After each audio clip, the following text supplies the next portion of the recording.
In AD 895, King Aurvandill War Raven returns to his kingdom on the island of Hrafnsey after his overseas conquests, and is reunited with his wife, Queen Gudrún, and his son and heir, Prince Amleth. To prepare Amleth to one day be king, the two participate in a spiritual ceremony overseen by Aurvandill's jester, Heimir. The next morning, masked warriors led by Aurvandill's bastard brother Fjölnir ambush and murder the king. After seeing his village massacred and his mother taken away by his uncle, Amleth flees by boat, swearing to avenge his father, save his mother and kill Fjölnir. Amleth is found by a band of Vikings and is raised among them as a berserker.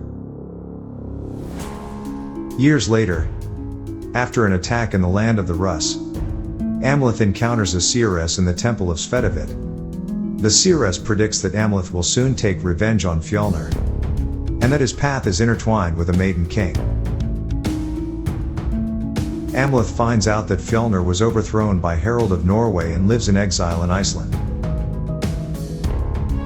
Posing as a slave, Amleth sneaks aboard a ship headed to Iceland.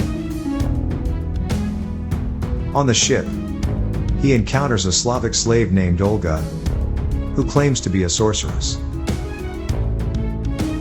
Upon arrival, Amleth and the rest of the slaves are taken to Fjölnir's farm, where it is revealed that Gudrún, now Fjölnir's wife, has borne him a son, Gunnar. One night, Amleth flees the farm and encounters a he-witch, who facilitates a spiritual dialogue between Amleth and the late Heimir, revealed to have been murdered by Fjölnir. He then tells Amleth about Draugr, a magical sword that can only be drawn at night or at the gates of hell.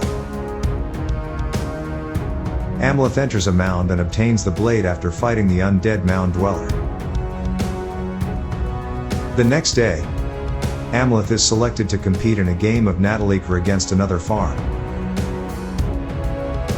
The game turns violent and Gunnar is almost killed after running into the game, but Amleth saves him.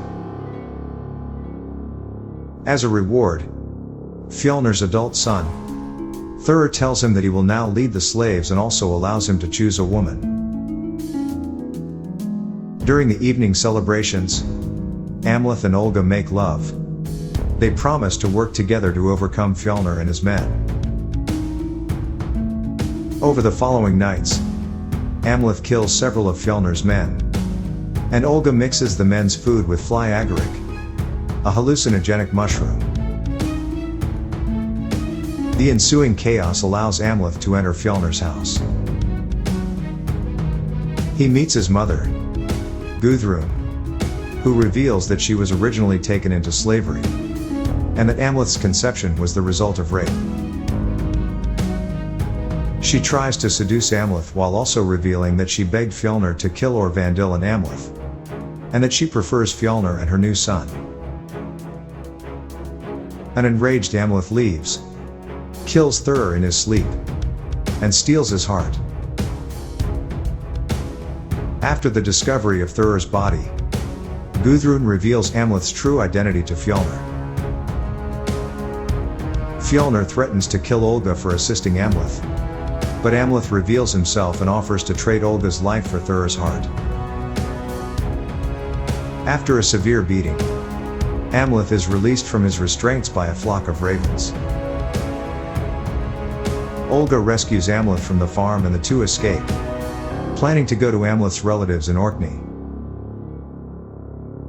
Departing Iceland by boat, Amleth has a vision and discovers that Olga is pregnant with twins, one of whom will become the Maiden-King prophesied by the Seeress.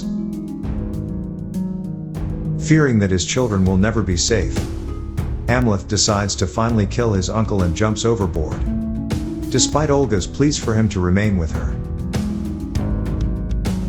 Back at the farm, Amleth frees the slaves and kills most of Fjölnir's men.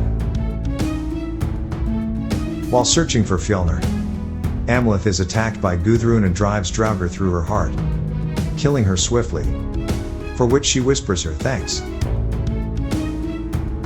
Gunnar also attacks Amleth, stabbing him repeatedly in the back before Amleth accidentally kills him.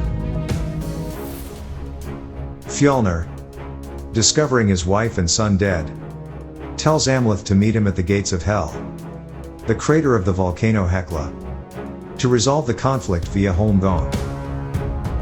At the volcano, Amleth and Fjölnir engage in a fierce sword fight. Fjölnir is decapitated, but Amleth is fatally wounded. As Amleth lies dying, he has a future vision of Olga embracing their twin children, before a Valkyrie appears to carry him through the gates of Valhalla.